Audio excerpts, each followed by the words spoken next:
But this meeting between President Trump and Prime Minister Netanyahu, huge, in ways that a few people may miss, but not us here on the Aaron Molan Show, not Amit Segal, one of Israel's best journalists.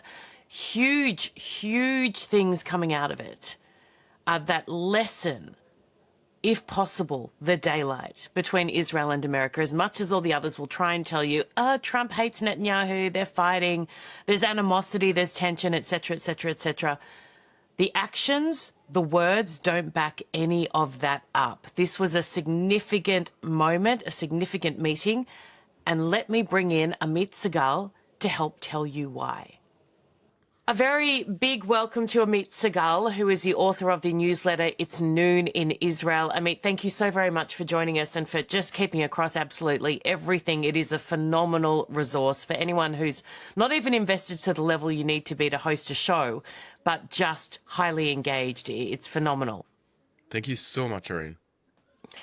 You have just discussed the enormity of what has happened between President Trump and Prime Minister Netanyahu. Why is this such a big deal? And no one else seems to be talking about the significance of it.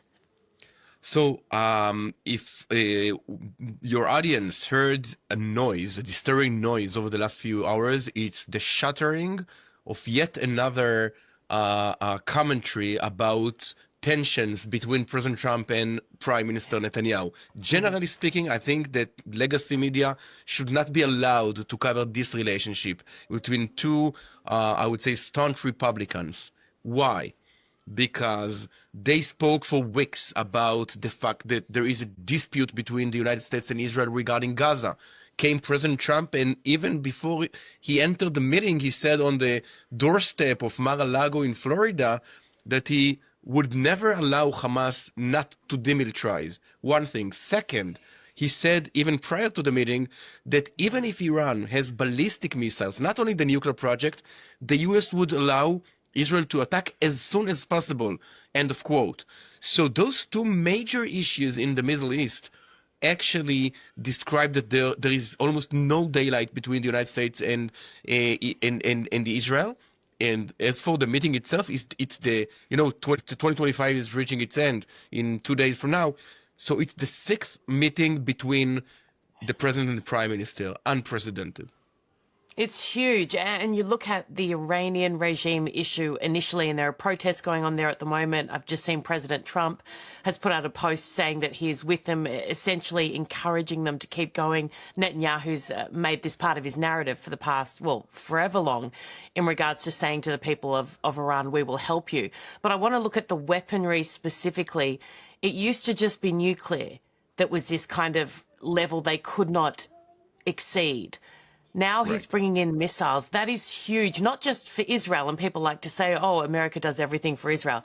It's huge for the world, but also really good for Israel.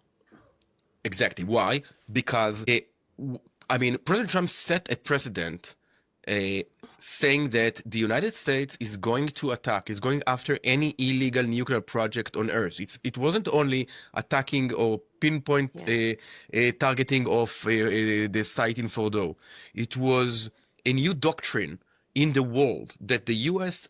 would never allow the North Korea case to happen again, to have nuclear weapons in the hands of lunatics. Now comes the ballistic missile project, which is even more important because the ballistic missile program of the Iranian regime is aimed not only in Israel, but in Europe as well. If you look at the distance, at the range of the missiles. Now, when President Trump says that even this so-called conventional threat would actually make the U.S. to support Israel attacking Iran, he means that the U.S. is aware that there are some conventional threats that might become super conventional, almost existential threats to Israel. Because if you got 5,000 ballistic missiles aimed at a very small country, the size of New Jersey, so you can actually wipe the country off the map with those ballistic missiles. So President Trump actually closed the daylight, the tiny daylight that existed between Israel and the U.S. in this respect. Very important news. And they've been following closely, of course, both regimes, Israeli and the US, regarding the rebuilding that the Iranian regime has been conducting since the 12-day war. not just attempting to resuscitate its nuclear program, but of course the other side as well, which can be, you know, it might not be nuclear, but it can be just as catastrophic as you just described perfectly with the size of Israel and that amount of missiles pointed towards it. I want to get your take quickly, Amit, on the protests, this uprising now. We've had people over the last 2 or 3 months say this is the moment. They'll never be in a better position, the people of Iran, to overturn this regime. It was weakened significantly through that 12-day war. But we keep getting our hopes up and then we get let down.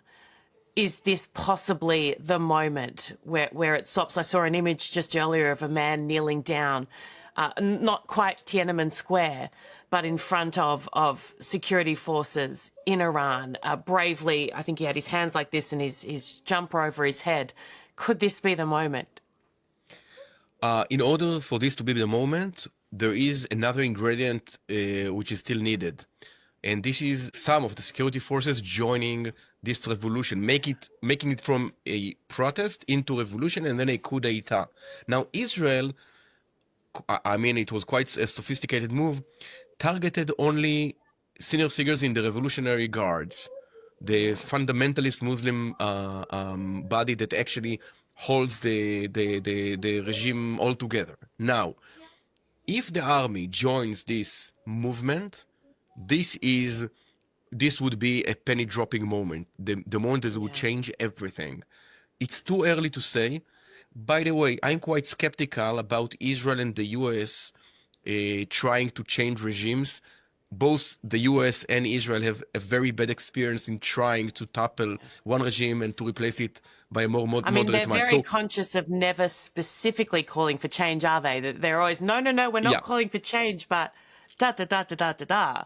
Yeah, but I mean, Israel and the US, of course, should facilitate the process, but we cannot replace the protesters. Absolutely. Now, I think those are the bravest people on earth as we speak, because they go to protest against a regime that hanged 1,500 Iranians since the end of the war against Israel. Now, if I know you are fully aware of that. Those numbers are staggering, by the way. Yes, they but are staggering. Where are the protests? Where is the international media? 5 executions a day. Now, we know that Mossad, you know, there is a joke that the biggest employer in Tehran is the Mossad. But this is just a joke. Because at the end of the day, Mossad doesn't have such number, not even 10% of it. So they just executed innocent people in order to deter the population from protesting. So the fact that they are storming the streets as we speak is fascinating, and it gives hope. Let's hope all of us that this monstrous regime is going to collapse as soon as possible. No better way to end it. Amit, thank you so much. That newsletter, Thanks, it is Noon in Israel. I've followed it forever now, so I don't even see the title. Also, you write incredible books. Look him up. He's amazing. I'm sure most of you know him anyway. But we thank you so much for your time and your expertise, as always.